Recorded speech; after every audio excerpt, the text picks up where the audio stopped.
Thanks. Ben, particularly with what happened afterwards, how pleased were you with that century personally?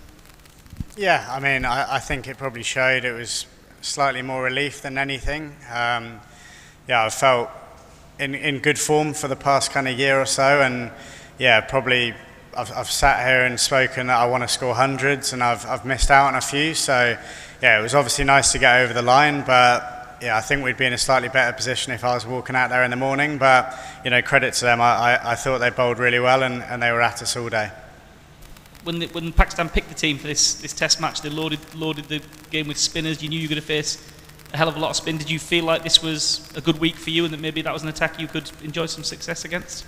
It was certainly a good week for my thumb. I was happy when I saw only one seamer.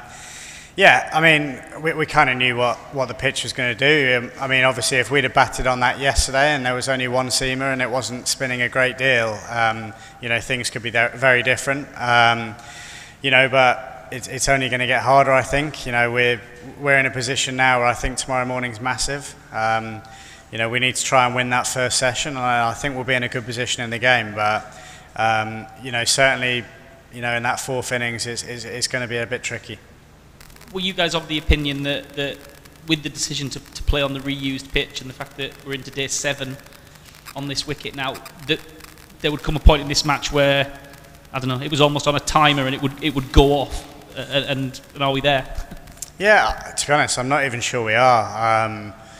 You know, I don't know if, you know, I think the more the pitch gets used throughout the day, it does crumble and go a bit more. So hopefully in the morning it doesn't go quite as much. But I can't see this pitch kind of staying the same or not changing much. I think it's going to continue to kind of get worse. And you know, I think the beauty of actually having a couple of seamers is that bounce, and I think Kasi and Potsy really were incredible throughout that first innings, and you know, we're going to use them again very well second innings, and if that ball's kind of going down and the odd one bouncing up, you know, at least we've got those options as well.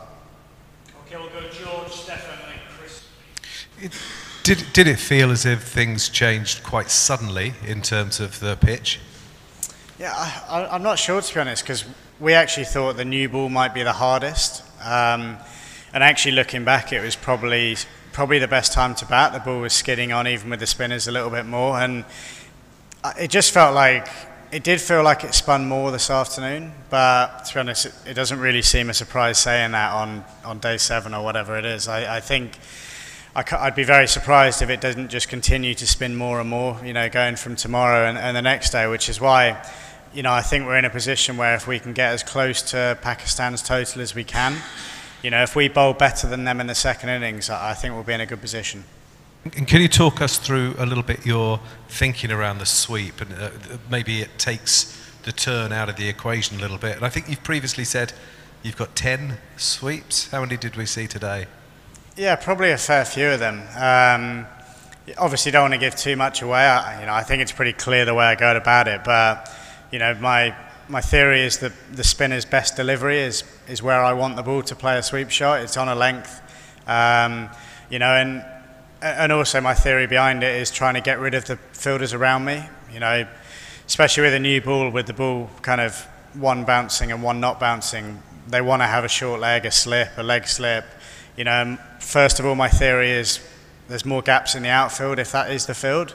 You know, and then it's kind of trying to get those fielders out and make it slightly easier where I can rotate and get singles. And yeah, you know, I think I learned from last time I came to Pakistan, I potentially, you know, I played too many sweeps and didn't really change it up, whereas, you know, now I'm trying to make the bowlers change their lengths, change their lines, and then, you know, be able to hit with a straighter bat as well.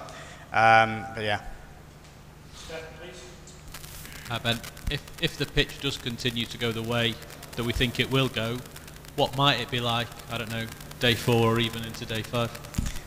Who knows? You know, I feel like the game's going to move forward. You know, I think Pakistan played extremely well on day 1. I feel like, you know, if they go out there and, you know, they grinded their runs, which obviously played slightly different to the way we did today, I think that might be tough to do, you know, third innings with the ball spinning a little bit more. So be interesting to see how they go about it.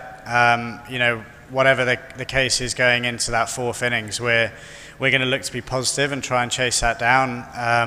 I felt like at times today the best way to go about it was to try and be positive.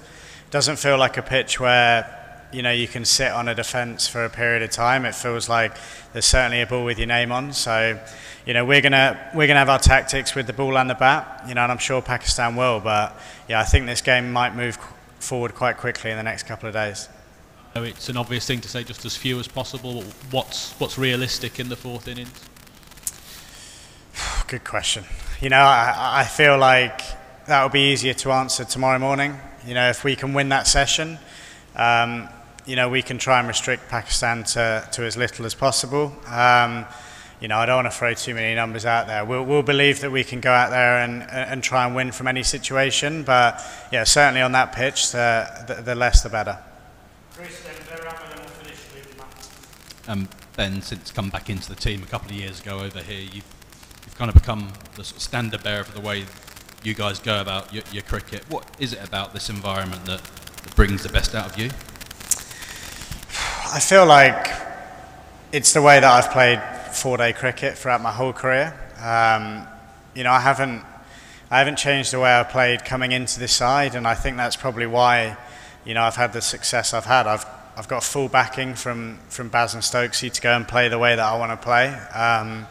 In these conditions, if I want to go and switch hit the third ball I face, they'll give me full backing, and there's going to be no punishment or anything if I get out. So more often than not, when you have that backing from your coach and your captain, you'll go out there and perform. I'm not going to go half-hearted into a sweep in the second over because I'm worried about getting out. And it's just the way that I like to play my cricket. There's more gaps generally when you go out there and face the new ball. And it feels like, I'm really happy. And obviously opening with Zach today, it's been 4 games without each other, but it was nice to go out there together. I'm Kazi from Pro Sports. First of all, congratulations on your ton. You swept your way to excellence, really. And just want to talk to you about your personal journey as a cricketer. When you debuted versus Bangladesh, you couldn't buy a run in turning conditions. And here you are in this Multan test as England's best batter in these testing, spinning conditions. So talk to me about your own transformation as a batter and how that's been like. Yeah, I did get 60 in one of the 2 test matches, so slightly harsh, but look, I was young. I'd scored a lot of runs batting in English conditions, and it's incredibly difficult playing in the subcontinent when you haven't grown up playing in those conditions. But I scored 60 in Bangladesh and then went to India and got out, in my opinion, the best bowler to left-handers with Ravi Ashwin in India, and it was a great learning curve for me. It's tough going, to those conditions when you haven't really grown up playing in them. One question, Matt, please, and then we're done. Thank you. Ben, just on your record in Pakistan, could you sort of tell us a bit about what it is about these conditions that you feel suits you, and I guess particularly talking about the low bounce on these pitches? Well, I think generally, in the first 4 tests I've played here, all 3 of those pitches have been really good to bat on. First and foremost, this was, the more challenging one. But I'm obviously facing a lot of spin and, a lot of spin turning into me, which I do enjoy. It was a different challenge today facing a good off-spinner, who eventually got me out in the end. But it was nice to kind of back my defence and play with a straighter bat to him. But obviously they're fast-scoring grounds out here and generally very good to bat on. Thank you. Cheers, Ben. Cheers, thanks.